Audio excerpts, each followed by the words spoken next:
and Instagram. Just got to wait for them to wake up, engage us.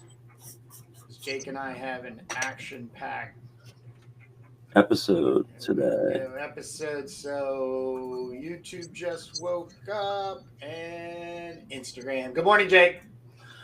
Good morning, Kurt, and hello to all the thousands and millions of watchers today. Okay, I know.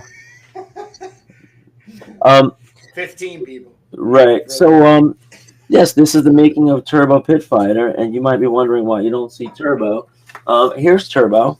We are making a post-apocalyptic sci-fi comic book. We are also creating a world where there's a timeline of about 200 years where the Earth is going to hell in a handbasket, and we explain exactly how and why, including a lot of interesting takeaways for the real world. So that's what this podcast is all about.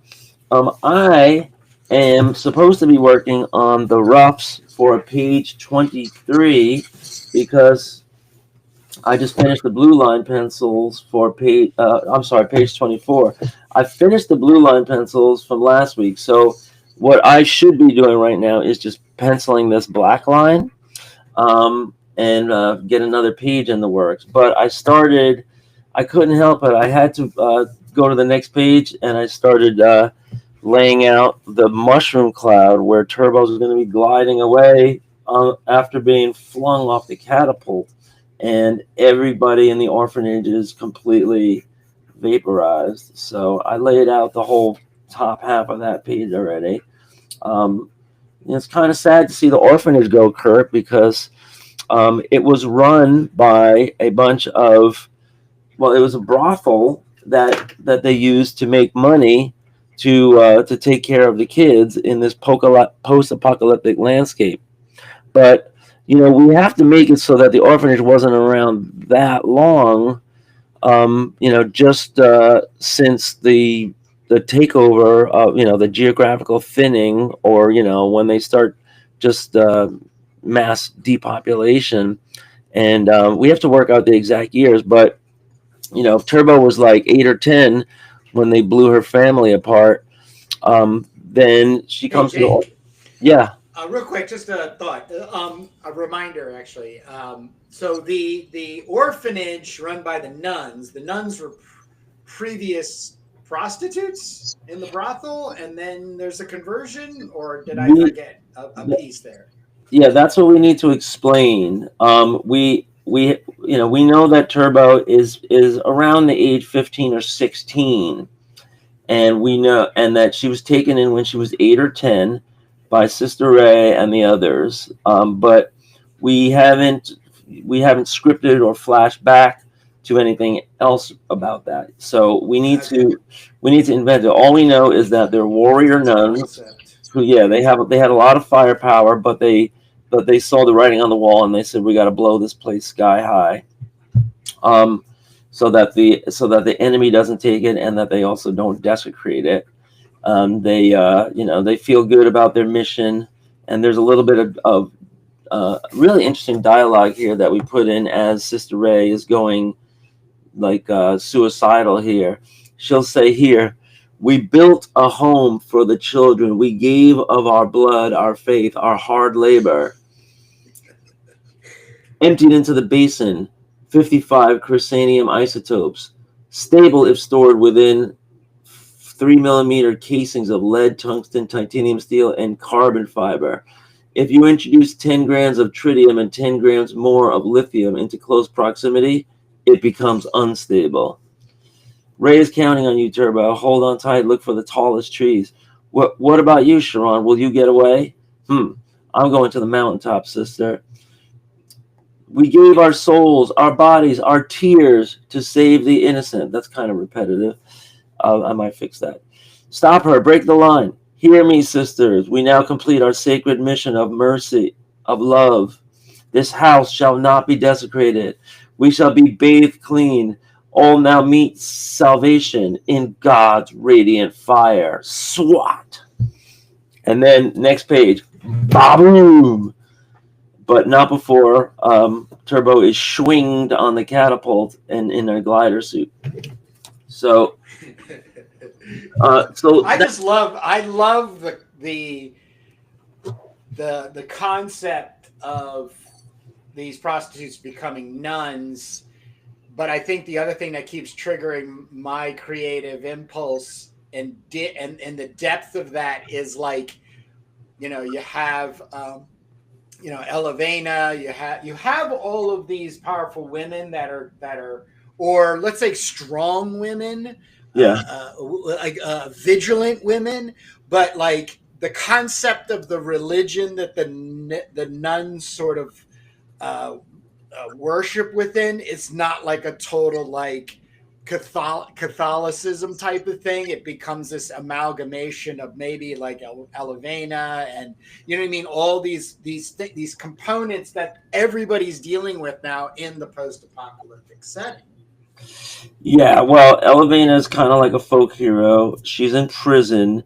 She surrendered after the mass apocalypse or the mega apocalypse, and she's housed in the prison that Turbo's going to, and so we're going to meet her in the comic. But in the Substack, there's lots of writing about her, which people can read and take up.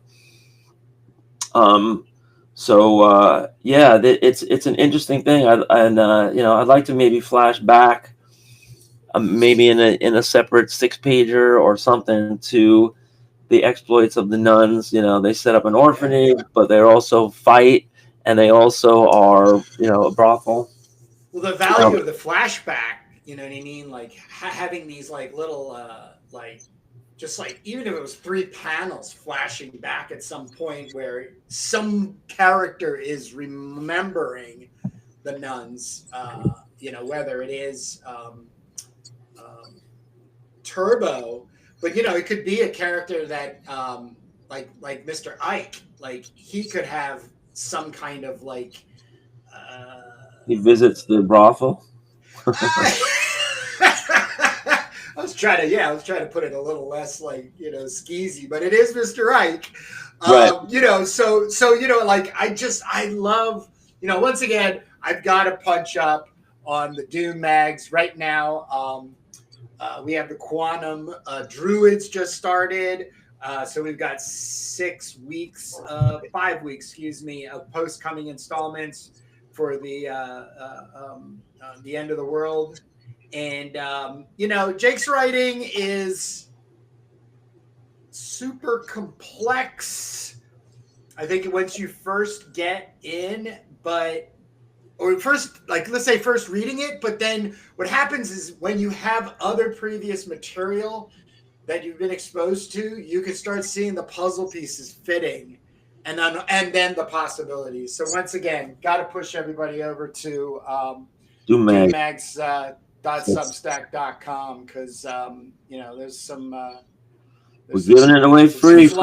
It's some fly shit, yeah. And the illustrations you also through my way were some really great stuff. Even some like text pages. Yeah. There's some pages like the background is just filled up with mad scrolling. I just started a new tab for the Sentience, and so I'll tell you right now on the air, hellclaw.com/sentience will get you to a new page that's being built out, and we're gonna go from the founding of the Sentient Dome to the later intrigue.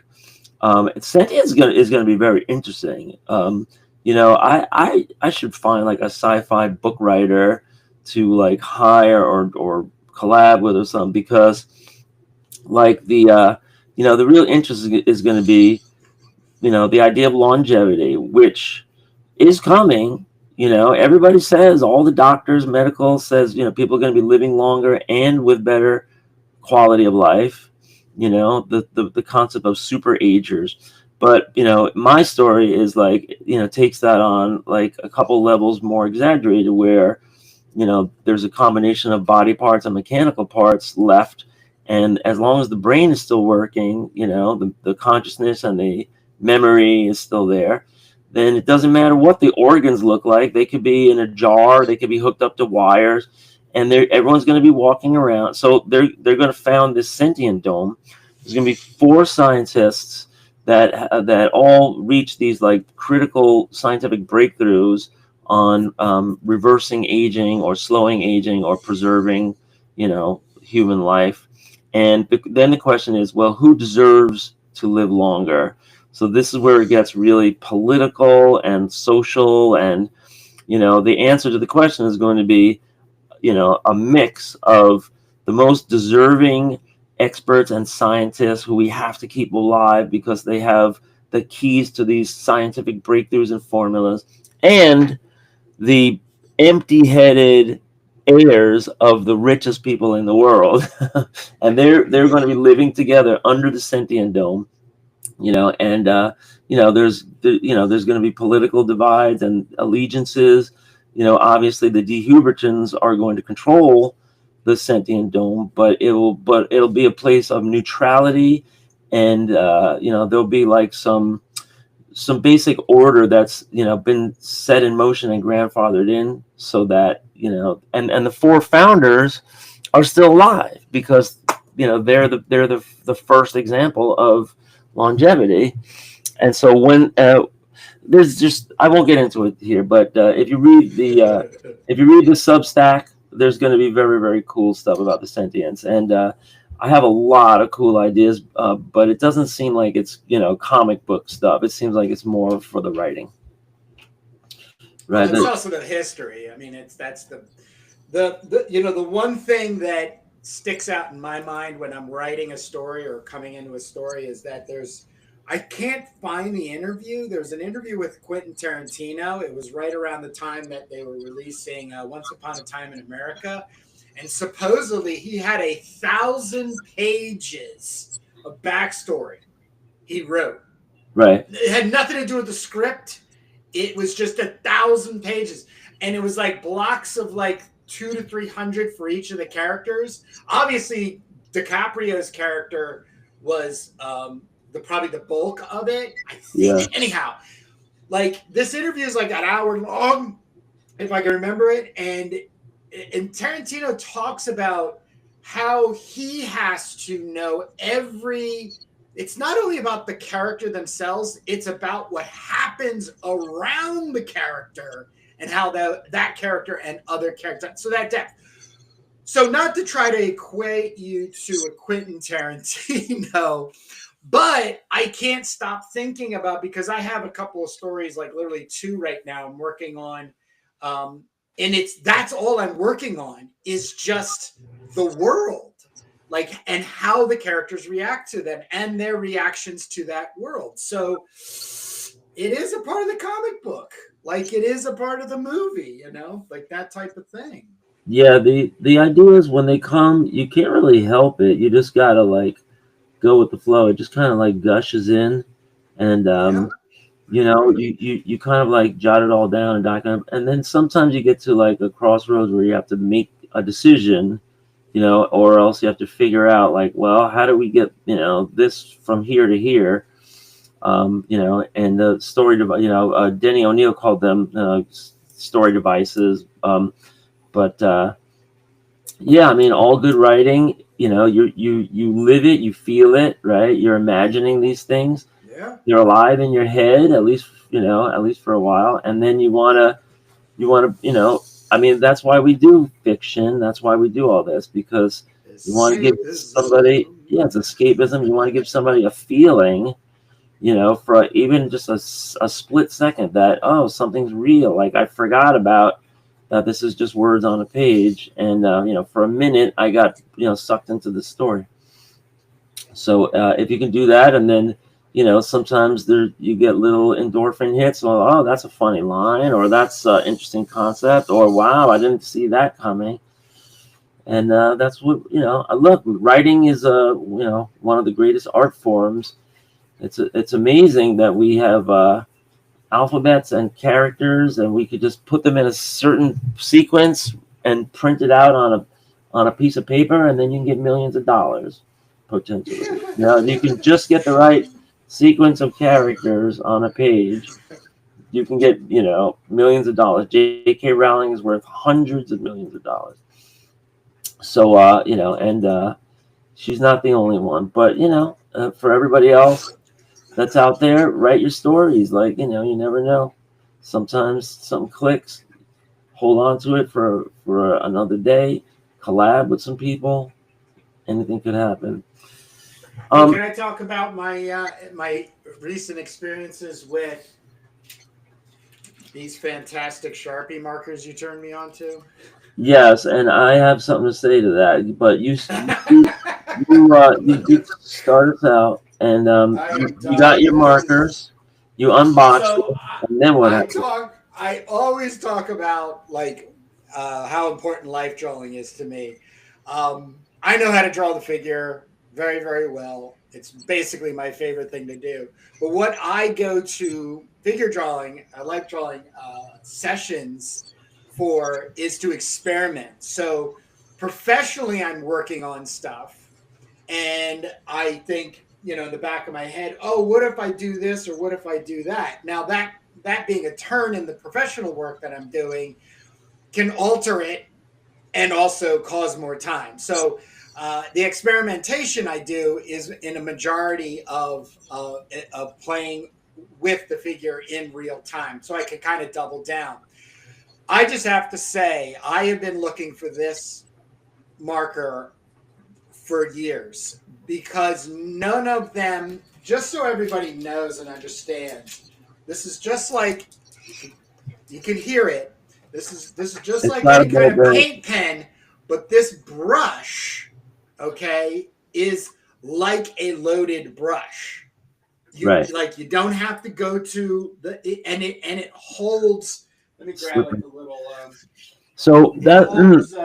that's the big difference because I've tried out every kind of paint marker, and Oh, I sometimes still am. sometimes they have like a little nubby tip. Sometimes the tip falls out. Sometimes it has a spring tip, and you're trying to get some paint out of the damn thing. So you press Yeah. down the spring, and then the whole thing floods your page and ruins everything. So And then the sometimes other. I'm sorry. Go ahead. Go ahead. sometimes it dries out, and the whole thing is useless. You can feel the Yep. paint inside, but you got to throw the whole Yep. thing out. Yeah. So the thing about these paint brush markers, is that the ink is very slippery, or the paint is very slippery, and it's right on the tip as soon as you open the cap. Yep. That's amazing. I don't know how they get that done. I was going over some of my face paintings with this, and Kurt, you know what I've discovered? Ugh. I don't see that you've done it there. Is that once you apply it, then you brush it with your finger, then you smudge it, you shape it. Oh my God, you gotta see Well, how these. yeah, I had some happy accidents. Which direction am I going? So I had two sessions. Can't really. I don't know how. There are some of the areas where I did do that. But this piece, I was actually trying to get this action on top of it. The pose was supposed to be 2 15 minutes, and then the second 15 minutes, everybody cried. I want to do it, So we got to be able to do it. But you can see, especially the white.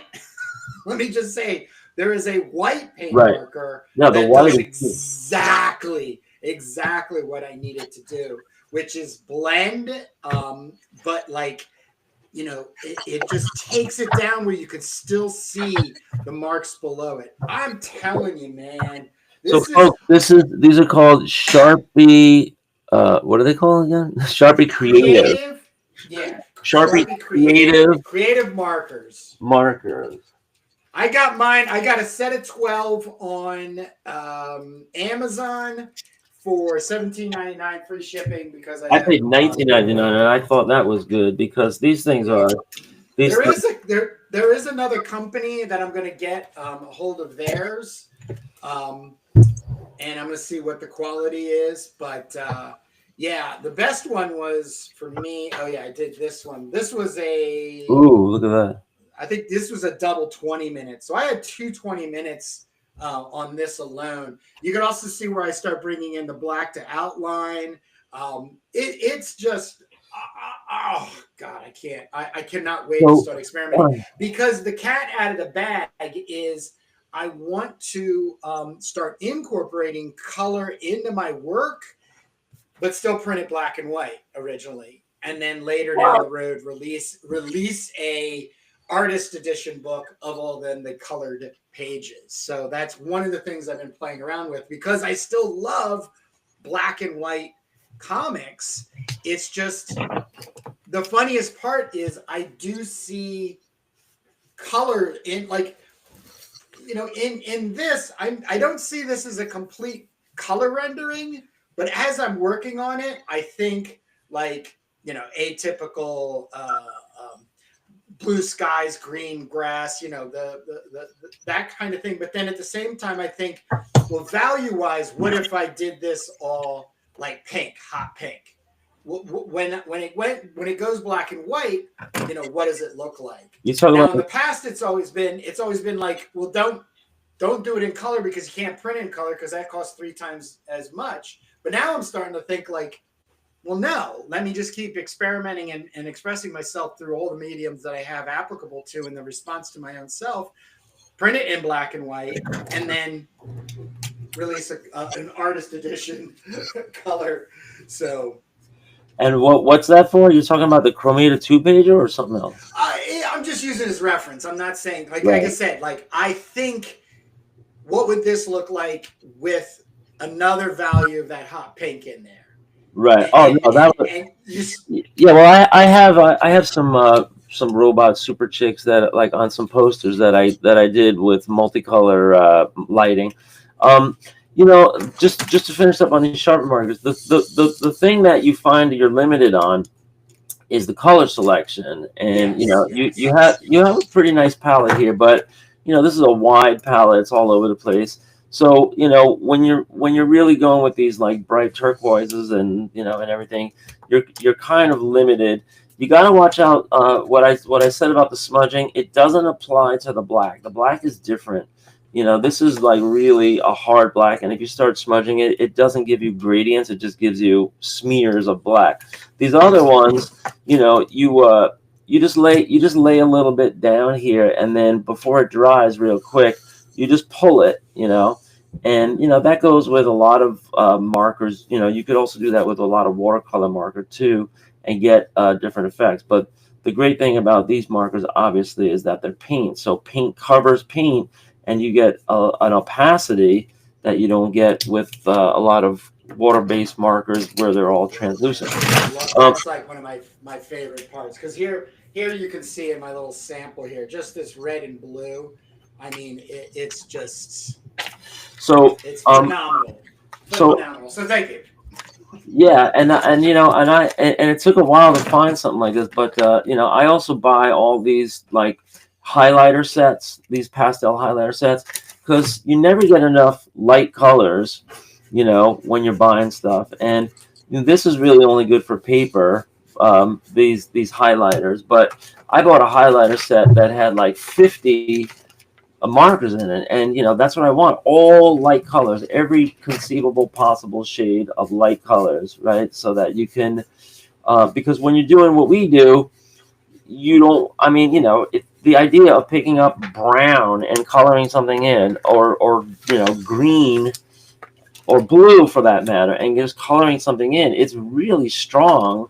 And it, you know, you want to have something that covers in and doesn't go over your black holding lines. It just fills it in. So the last thing I'll show you, Kurt, because I don't know if you know about these, but I wanted to turn you on. There's a pack, I think it's a 5-pack of super light, this is not it, these Faber-Castell ice. They come in real light. They're called highlighters, but they are, no, not this one, they are brush pens. See? Oh, wow. The only difference is they're water-based, and I find them great. I use them all the time, and they're super, super light colors. In fact, there's a gray here that is so light that it just makes the most subtle changes to your artwork. And of course, I don't have it handy now. But yeah, they're called Pitt, P-I-T-T, artist pens. So here's middle purple pink.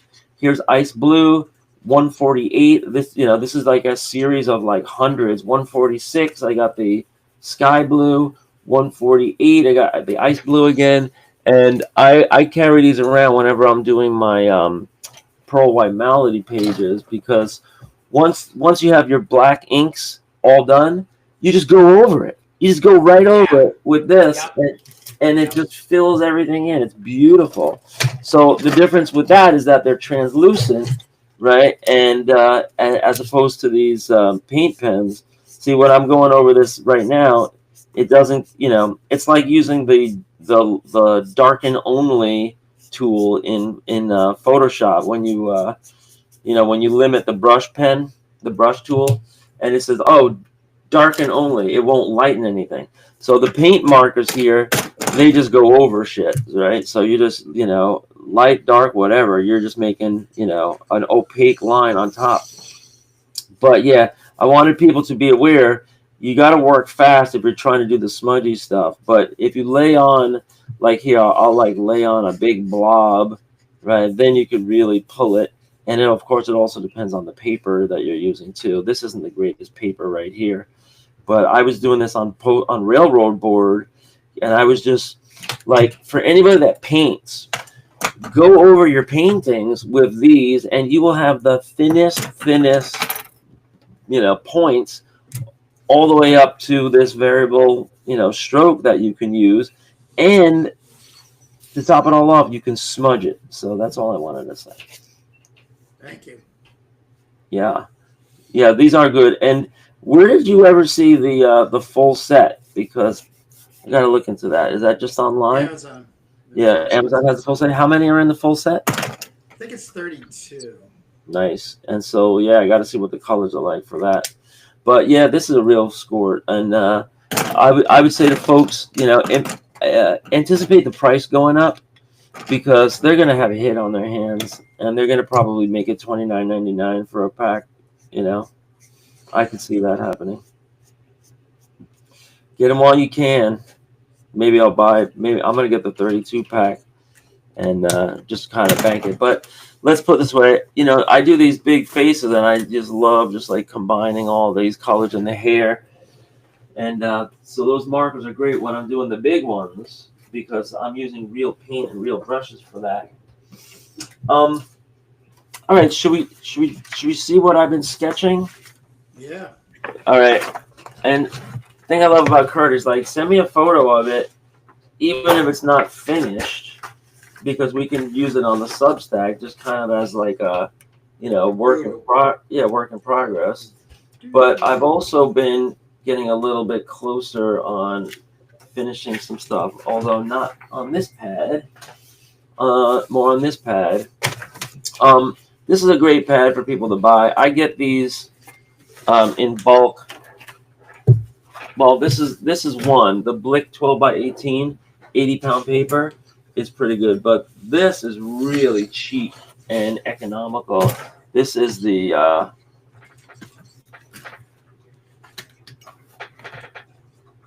drawing. It's Richardson, Jack Richardson and Company, 12x18, and it's much cheaper, and it's good, for roughs. I wouldn't do Final Comics on it unless you're going grunge, but it's really good paper. It's really good price. This is much better paper here.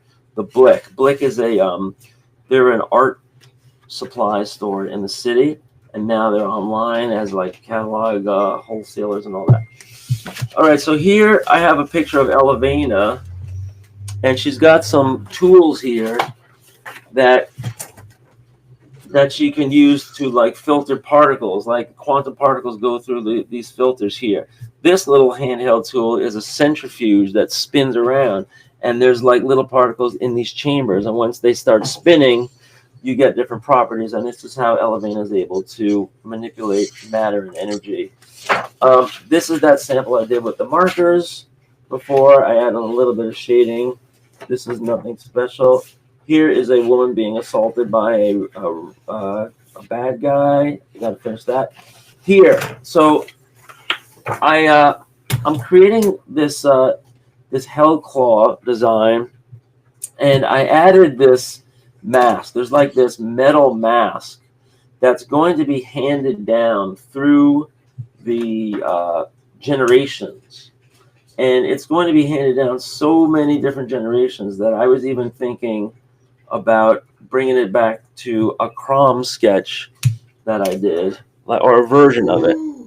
So here's something I got started on for a Crom sketch.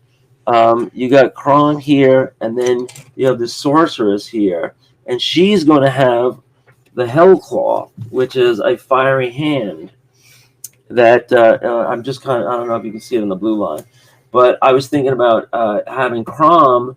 He'll have like a big cat's claws and make a glove and boots out of it, and then he'll have the the Hellclaw logo here on his shield. But I was going to make this a page where they're like bloodying up some monsters and they're fighting using the Hellclaw. So maybe you can tell me if you dig into the Crom history, who this sorceress lady can be. If she maybe have some named character, or we just make her up from scratch. But if you see here, she'll have like she'll have like this headpiece on here that is like a version of the Iron Hellclaw, or the metal Hellclaw mask. So I'm still going over how Hellclaw will come to be in the casualties, but there will be this metal mask that Esoterra takes possession of, and then when she finds Hellclaw, she knows that she's meant for that metal mask, and and they adapt the mask for her powers. Because I was gonna have this thing where these two like horns in the back kind of direct the energy away, like, and back, so that it doesn't harm the practitioner, it just harms whoever's around her. What else do we have here? So here I have a sketch of a woman being assailed by a bad guy in a so this is going to be when the quantum druids get theirs. So this is going to be one of the female scientists, and this is going to be when the Triggermen come in and annihilate the compound. What else have I been working on? I think my phone is blowing up for some reason. Here's a skit. This is Elevena when she's surrendering. Oh, and so this is what I opened with. This is going to be Elevena when she is enhancing one of the 5 first candidate for enhancement. And I know this looks like a bondage thing, but this is all consensual. She signed up to be enhanced.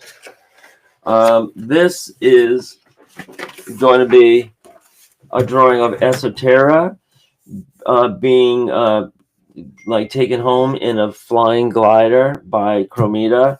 And here, looming big, is going to be a picture of her dead boyfriend. And this is going to be one of Esoterra's miscarriages. As we know, she has to have 10 miscarriages before Elevena is born. That's why she's called Elevena. And I'm making good progress on the tableau upstairs. I might have it ready to show in finished pencils by next week, but I still got a couple of boxes to go. The good news is I'm off school this week. And here is a sketch of a face, and I'm not sure who this is going to be. It might be Shankra, or it might be one of the Q Druid scientists. So just keeping that open. Every time I do a face now, see, when you do life drawing, I think about, I want to do life drawing too and get a reference of a body or a figure, but I want to put it in the context of a story. So I don't want to draw like the drapery and the chair. I want to draw them like on a throne or some kind of like altar, or, try to imagine like, there's some tech behind there or some robots or something like that. And and then make it into a game where you're changing it into a scene that you could actually use. Because all the life drawing stuff I have in my portfolio, I'm like, can't do anything with it. It's just like, all right, there's examples of my life drawings. It's good to look at, but all right. So here is a drawing. I know we mentioned B-movie She Devils. This is another project that we're working on, and slowly but steady in the background. This is going to be a pin-up for B-movie She Devils, and it's going to be a muscle-bound actress in a fancy costume, and then this giant like monster head here. And I think I'm going to have her like holding a scythe, and she's got this little fist blade here, and one of her companions is going to be knocked out on the floor, Gil Kane style. So I don't know if you can see that. Here's somebody with some funky glasses. That could be the Elevision. This was a colorful face I have to finish. Here's some more colorful faces here. But that's the series that goes on and on. So yeah, So I started a Krom piece, and I started an Esoterra miscarriage piece. I have to do 10 of those. But there's going to be a little side story called The 10 Miscarriages of Esoterra. It's going to be very heartbreaking, obviously, but a couple of those miscarriages will be by her. She was pregnant by her boyfriend, and the boyfriend I don't have any ideas about except that he's going to die, and that Esther will be very sad. I don't know when I did this. It looks like an acid trip. Yeah, what I can't. This is a couple of years ago. Oh, look, another one. These sell on eBay. Jake. Wow. Yeah, these sell on eBay. I gotta go over and color some of these Holy I remember you doing them years ago. Yeah, do you? For a while. These are basically like studies in Chrome, but oh God, so yeah, I gotta finish all this stuff. What I try to do is I try to finish a sketch pad that has every single page used, so then I can move on. And honestly, Kurt, what I gotta do is I gotta put together one of these like artist sketchbooks, because I see everybody else. I'm doing. Yeah, everybody else is doing it, and I'm falling behind. I see 3. Well, I don't know if I'll have anything, but I have a lot of stuff in my portfolio that's like, in plastic under a case and everything, and I just need to like scan it high res and then put it in a book. Simple as that. So back here to the drawing board, literally. We did want to talk about. I did want to mention a Kirby webinar that I saw online.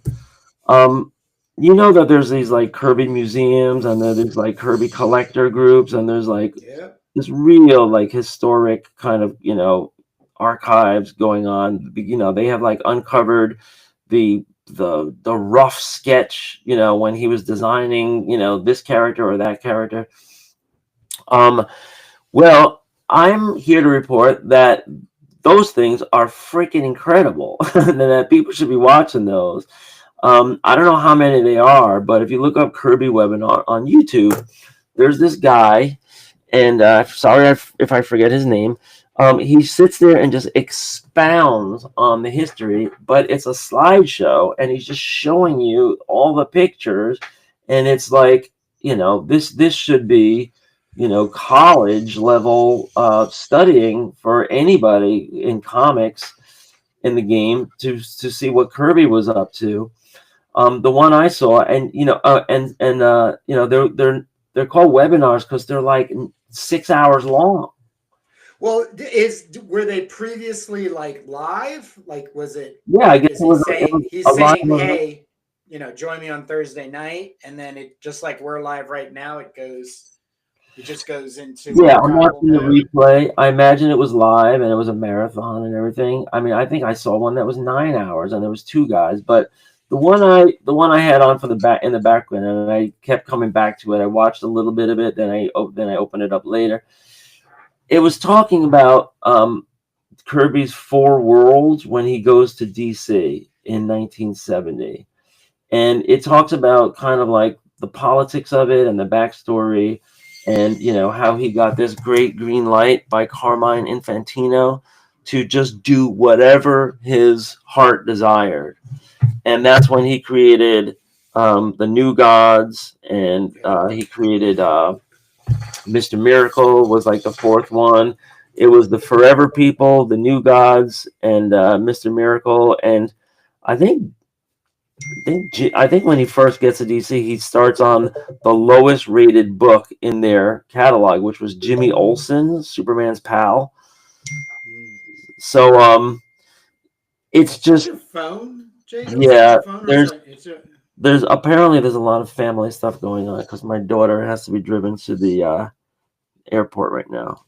can you just turn it off? Shouldn't I turn it off. Yeah, that's why I was grabbing it. I got it, and the ringer should be way, way, way down now. Yeah. Um, Thank you. so so they talk about like the reaction and the business end of it, and the reality was, that Kirby refers to this period of his life as being very happy. He had free reign to just create, and they go over the New Gods, and they go over like the idea, like the source. They some people believe that George Lucas ripped off the force from Jack Kirby's power called the source, which was in his comics. But as we probably all know, none of those comics sold very well, and they were canceled like maybe like 18 issues, like 14 issues. I forget, but whatever it was, you could look it up. The New Gods, the Forever People, Mr. Miracle, and then Kirby embarks in some more commercial stuff, which was Commandy, the Demon, and eventually he gets into he goes back to Marvel, but you know he had to compromise like saleability, right? They were like, all right, well, we need something that's cashing in on the Planet of the Apes. So he was like, all right, gotcha. And then he just started cranking out Commandy, which was his longest running DC title. Um, and I think he did like 40 issues before he switches off on that. And we've spoken about Commandy here. You could look on our comics that influence. We did the first 20 pages of 20 issues as flip throughs.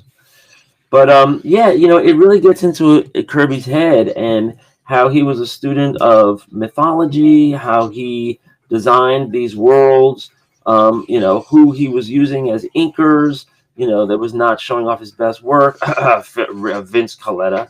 Who were the best inkers would be like Thibodeau and Royer, and you know, um, it's just all about Kirby, and so I recommend anybody go on YouTube and check out Kirby webinar. It's very educational, and it's if you're drawing, you just look up and look at the pictures every once in a while. If you're writing, it's great to like think and see how one of the masters was doing this when he finally got some free reign, and hopefully that stuff will be mined after the fact, and get the recognition. But Kirby's New Gods, Kirby's Forever People, amazing splash pages, really like out there ideas, and just trying to create like new mythology. Basically what he was doing was taking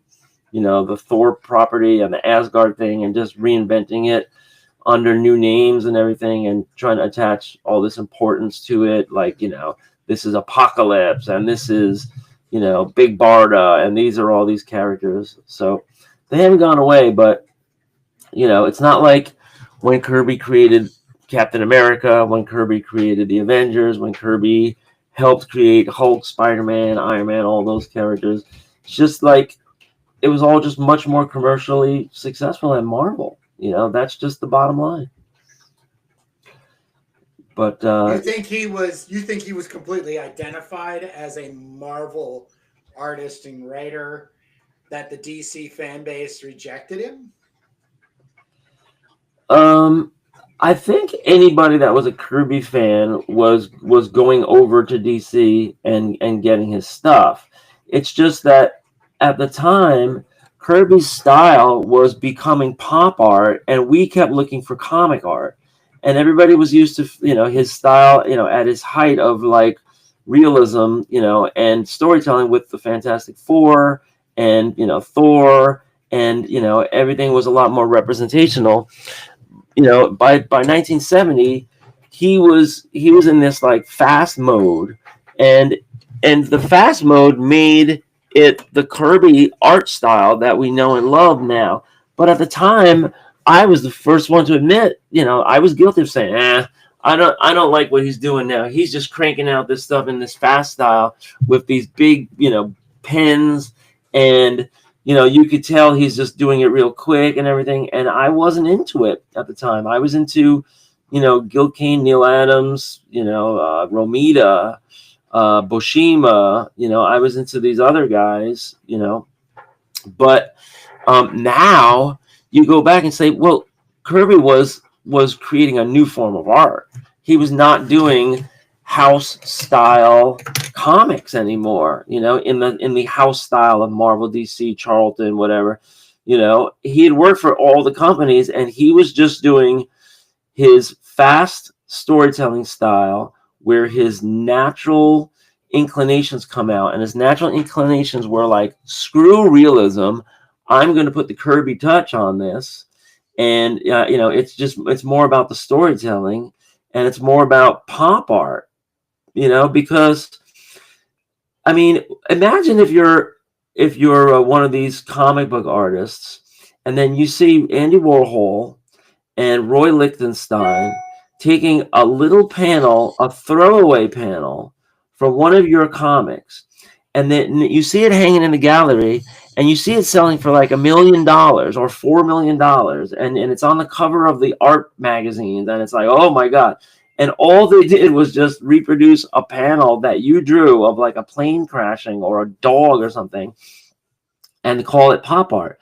So Kirby knew that, there was something going on here, and that, his bold lines and this stylization thing that he was doing that purposely didn't care about realism anymore was something new. And that's why you have those Kirby blacklight posters, and that's why you have all these imitators now, and that's why nobody can do what Kirby did, which was, 4 titles a month.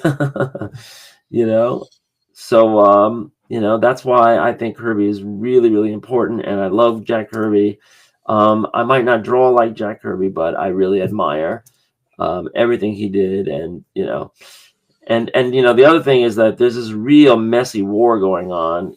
There's a Facebook group for like Kirby, lovers, and oh my God, if you mention Stan Lee in that group, you will get flamed. I just don't get that. I know. Well, I just think it's very immature, and it's very isolating.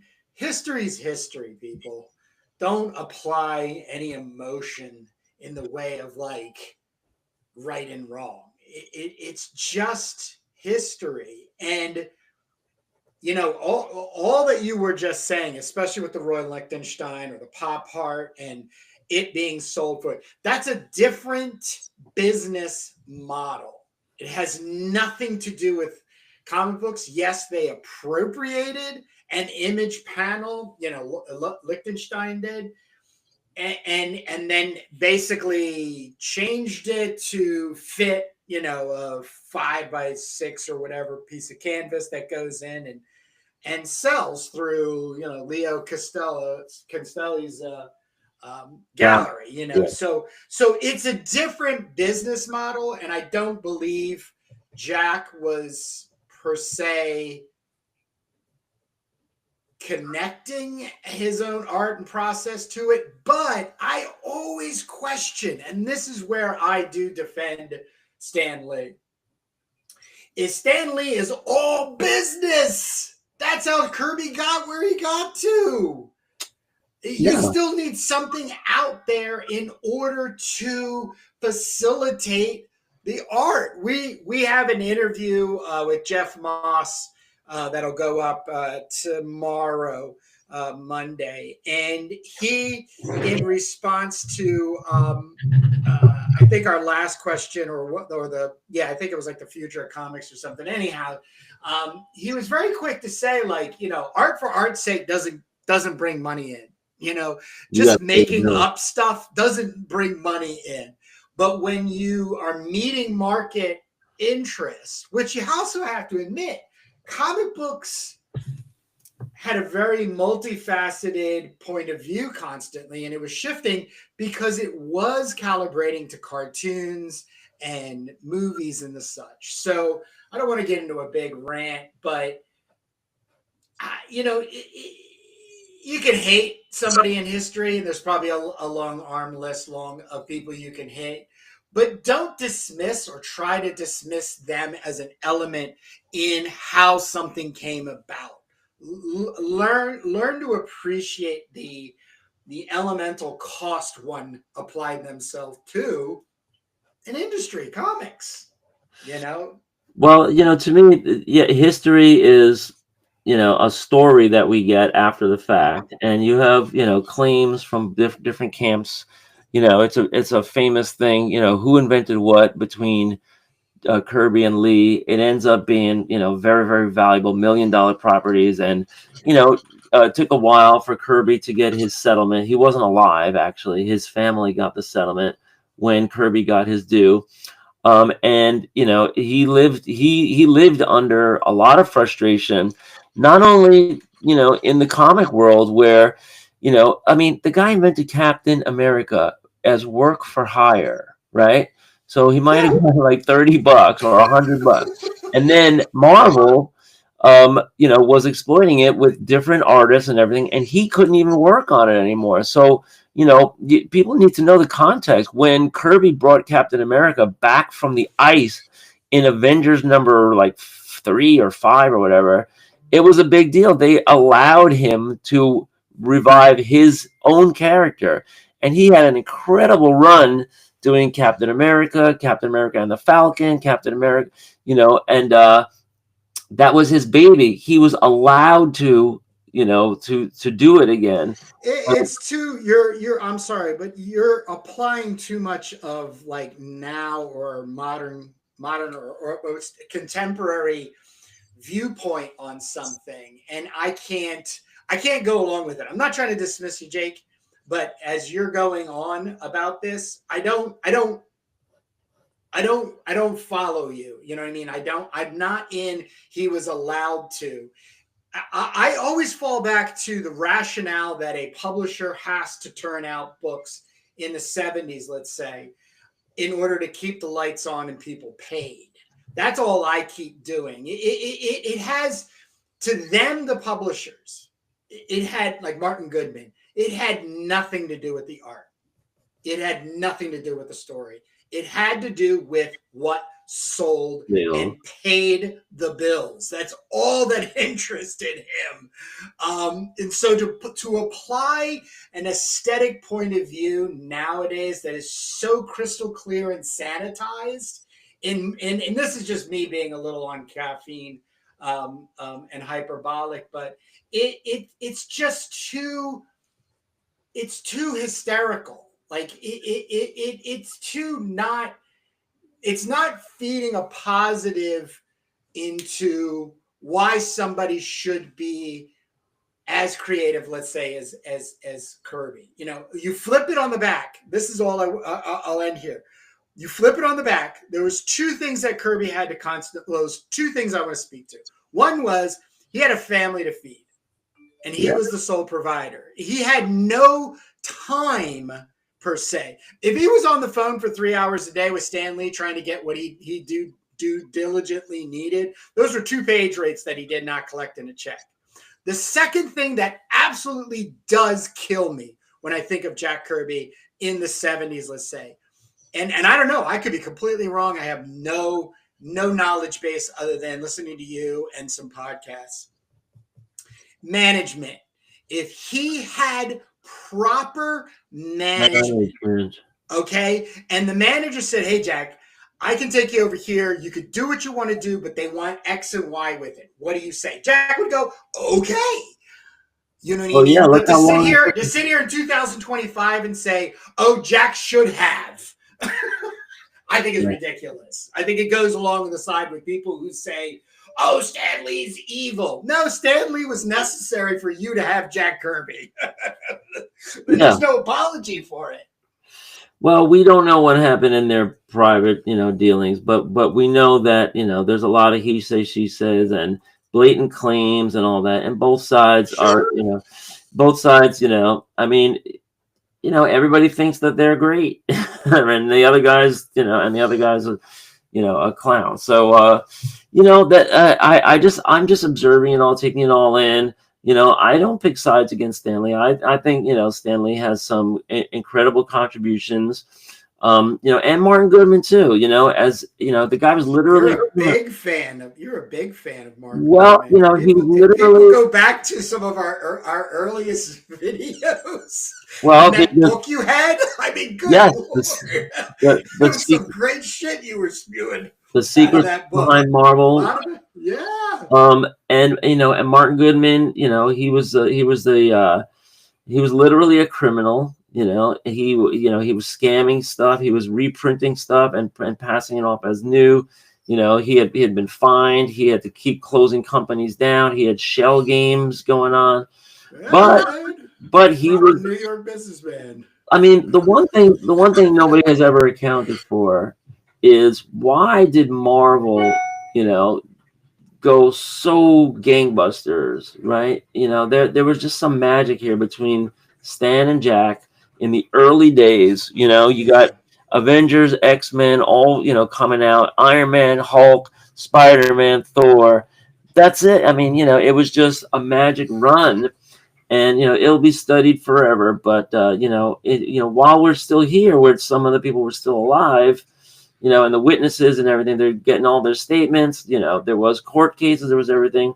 Marvel probably didn't have to give the Kirby estate what they did, but they wanted goodwill. They wanted goodwill. They want to show, another art. All the other artists who are still alive. Okay, we're not the heartless, scum lords that Mark Goodman was, just cashing out and everything. And now, I mean, this is what I call the Vanilla Ice, issue.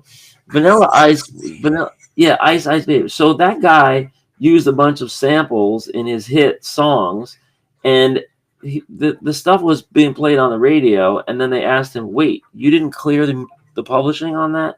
You never got permission to use Queen. You never got the permission to use the Rolling Stone. You never got the permission for any of these riffs." And he said, "Well, I just figured I'll cross that bridge if I get there, if and when I ever get there."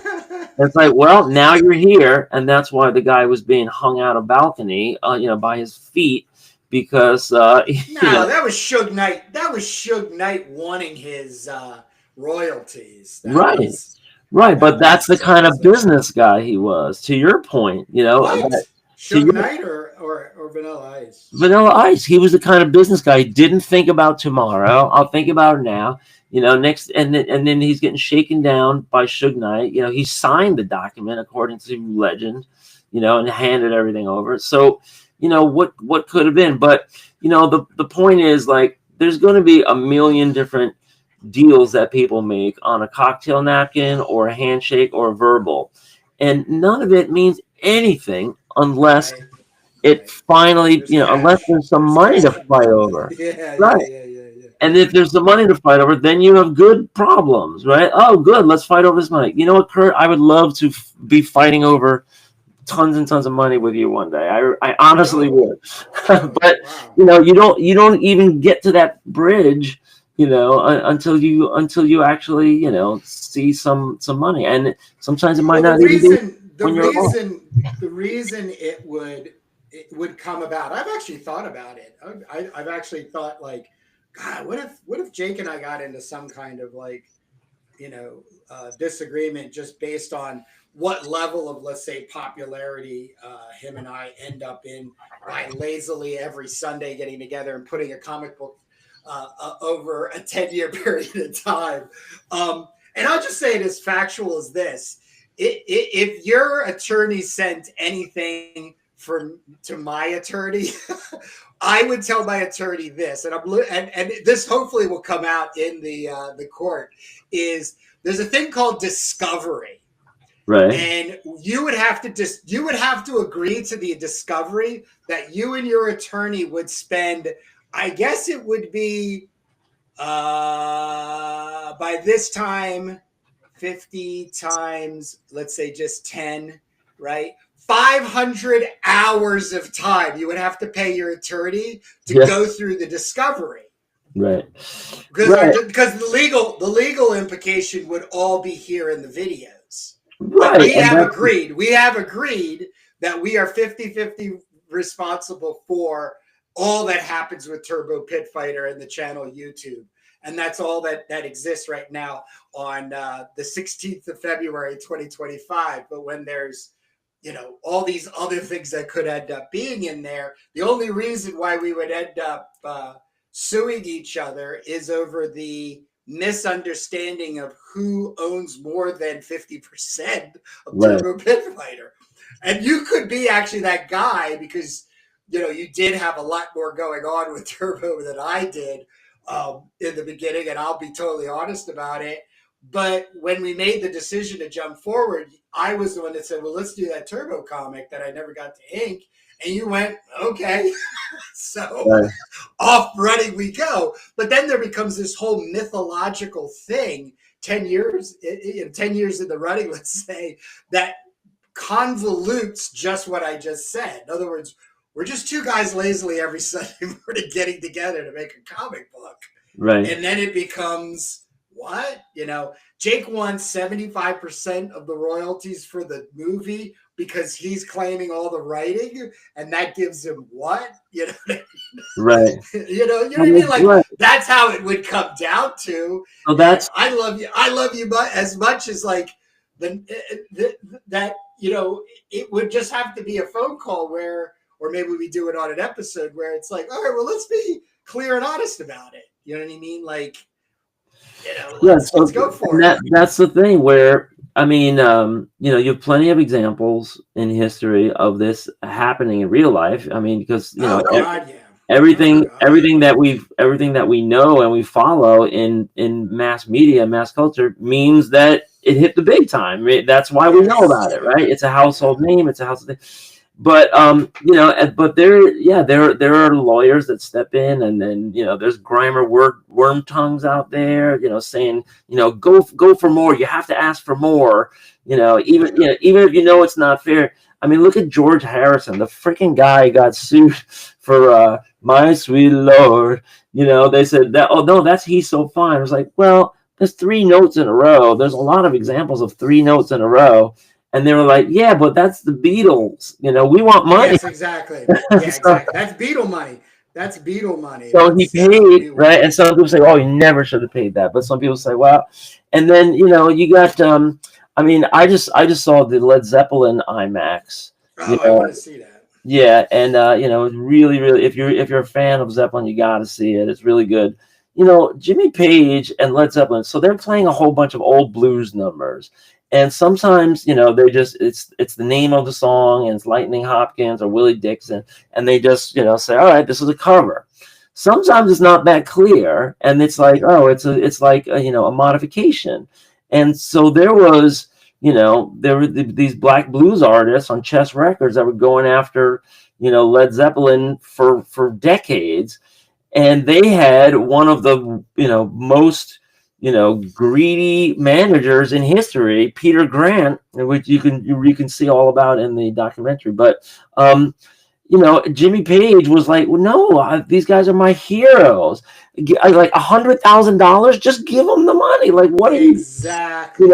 And so, Stairway to Heaven was the beginning of that was built off a riff that was made by Randy California of Spirit. He died, and he gave it to Jimmy Page. He was honored that Jimmy Page used that in his composition. But then he dies, and his wife is like, hell no, that's a ripoff.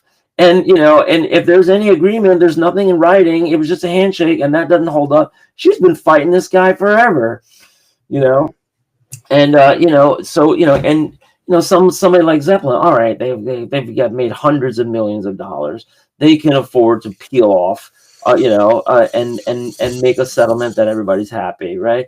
But sometimes it's so destructive that and even before there's any money made, that's the real joke of it, right? Yes. I mean, I've seen bands fighting over the name of a song or the name of a band, or who's the publishing, or what do we write on this form, and then the whole band breaks up and walks away because of money that they never freaking made. It was all vapor.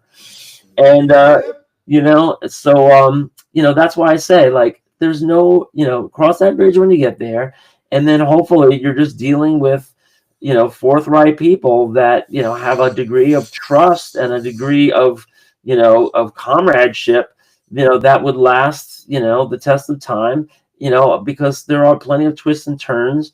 And when you're an artist, there's going to be a day where you're going to try to sell the original art, you're going to try and sell the rights, you're going to die, your family's going to be involved, there's going to be all this stuff. And in the comic game, a lot of this just goes nowhere. It goes into limbo, right? And that's kind of like what Kurt's trying to do now. He's just trying to find these lost things on the highway and try to say, wow, this is really enjoyable stuff. Can I put this out?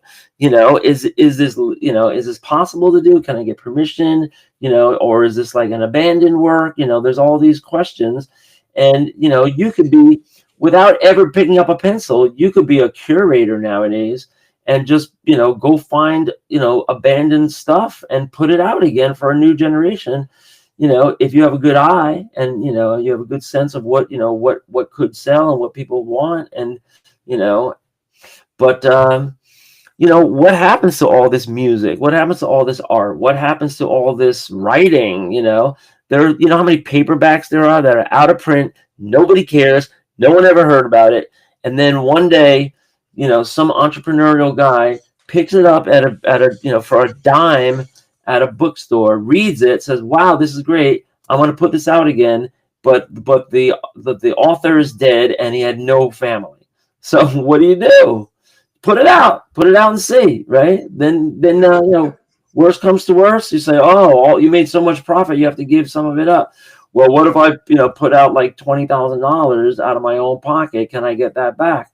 Well, that's a risk. But if there's real money to be made, then hopefully the artist should be able to partake. Well, the thing I just want to speak to, because I do have projects in the works, and I'm the custodian of the Gardner Francis Fox Library, which means I have an interface with the family. But the biggest thing is this: you have to have two things if you're going to do exactly what you just said. You have to have some decent business understanding. Like, in other words, how do you bring something to market, and then what is your return on that investment? Most importantly, you need to have an attorney. I cannot express this enough. I was lucky enough to train in the martial arts with an attorney locally, who was originally in entertainment law. And so anytime I had time to just like pick his brain, and he loves the, let's say, the legal puzzle. Yeah. I had that there and do still have that. But if anything that I do ends up blowing up and putting me into a legal situation, I will have to be paying, this attorney, $400 an hour to defend, or, most of the time I think along the lines of, reputably coming to an understanding of what is not only owed to said owner, who has to prove that lineage and that ownership, but more importantly, do they want to put me out of business to cash in on a quick check? That would be the strategy in having a conversation with somebody. It's like, Right. okay, do you want to cut the head off the golden goose, or do you want to kind of put something together? Because we're talking comic books, for crying out loud. I'm generating $100 or $200 a month, maybe a year on Right. the thing. You can't You know what I mean? Like, right. so if somebody comes along and like, my biggest thing is that, in concern moving forward, on some projects that are like literally like lost on the highway, is maybe somebody finally coming out of the woodwork and being embarrassed of Yeah. the work, Right. and not wanting to either their name They or wanted it to be die. out there. Yeah. Right. So that is actually my biggest concern in moving forward. So I do a lot of research Quick in story. trying to cut, and it's Quick story. My buddy, I have a buddy who's an old record producer, and he puts he has a saying, put it out and see, right. So he's been a little bit more on the aggressive side. I mean, he's put out stuff over the year, and he had some of the earliest recordings of Simon and Garfunkel. They used to go by Tom and Jerry in the 50s, 1956. Oh yeah. They were just teenagers. They were just two teenagers with an acoustic guitar doing their thing. And he bought the effects of a guy by the name of Sid Prosen, who was Big Top Records, and he had a lot of different publishing companies. It goes back all the way to Tin Pan Alley. But long story short, he got his, part of the Sid Prosen archives had master tapes of Tom and Jerry doing a couple of songs that were later put out, but these are these are like unreleased versions. So he goes,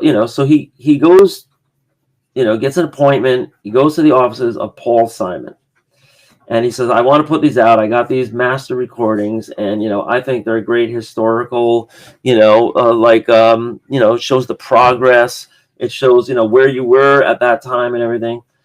Paul Simon told him, I never want those things to see the light of day. Yep. And he said, get out of my office. And then the guy's saying, wait, we could have, and it doesn't matter. So then he starts throwing the alarm clock at his head and like, get out of my office. Not as long as I'm alive type thing. So, that's what your example brought to mind for me, and, I guess he was ashamed of it, or maybe, it was the guy that owned it, that he was so, the Sid Prosen was probably a shark, publisher, that rip people off, like Loan Shark, they do all kinds of stuff. And, and many, many years later, it's just a master tape, but we don't know the story. So, that's something that never came out, still to this day. And, maybe big fans of these guys are disappointed, but, that's his wishes. But what's going to happen? One day, Paul Simon will die. My friend will die. All these people will die. And then what happens then, could be another story. So we'll see. Hey, we're coming to the end here because I do have to get out to a appointment. But I want to say, let me grab. Where is everything? Oh, I have myself so organized. We got 2 interviews coming up really soon. Next week we have Gorka from Paris, France, and his La French Ninja, and then Jason Lego. Right. So this is some great stuff he sent. He sent me 2 pieces, and he sent you 2 pieces. And so these are 2 Indie Creator Exchange interviews that are coming up in the next 2 weeks, as well as, of course, I had it. But Pat Higgins has. I just got my copy of his American horror. Yes, Pat Higgins would be his. It would be his 3rd go around already. With us, yes. So I do not have it. I will have it next week. But I am going to reach out to him. I have an email prompt and ready to go to him. But the big news is Jake and I are going to be at Indie Creator Con. So that's the 15th. I am right now, if you're with me and you're going to be at Indie Comic Con, Indie Creator Comic Con, I'm taking pre-orders so you can pick up your order at then. So when you go to cromthebarbarian.com to order Crom comic books, which are not only my comics, but I have the Crom Brotherhood, the Brutal Blade of Crom. I have Drawn Swords, Scoundrels Dread, and David Moses's Tales from Holy Mountain. Right now, these are all $1 off, free shipping. You just use the code free ship to IC3, and you will be able to pick up those books at IC3 in March when we see you. But other than that, Jake, that's all I have. I have like a little bit of doodling here and some lettering for the 2-page Kromita, which means I'll be going into my value system, my grading value next week, and these pages will be off and running to be able to get them to you, so then you can do some tweaking, and then we get them to Alex Turbin for the next Funk anthology. But that's what I have. Yes, sir. So, looking ahead to the con, I am going to be bringing a big printout. I'm going to have like a banner size or a poster size printout of the cover. Yes, I put the masthead on the cover, and I colorized the Do Mags logo. So I bet Kurt can't wait to see that. And I'm going to Staples. I'm going to print it out like 22 inches tall, and it's going to be. It looks really good, and I'm sure you're going to love it. But I can't show it to you now because it's on my white laptop, and I don't have a USB port open to get that to get a picture of it. So next week we're gonna unveil it, and I think it looks really good. I can't wait to see it printed out good. I know you got to get going. But folks can check out our other channel. We have Comics That Influence, and we do flip throughs. Can't wait to get back to that. And then we also have our interviews, the Indie Creator Exchange, where we're going to be meeting a lot of these guys in person. And that's coming up as early as next week. You got the interviews that Kurt showed you and all these things, some of which you can actually buy from him. So that's it, Kurt. We'll see you next Sunday. Absolutely. See you next Sunday, Jake. All right, Chief.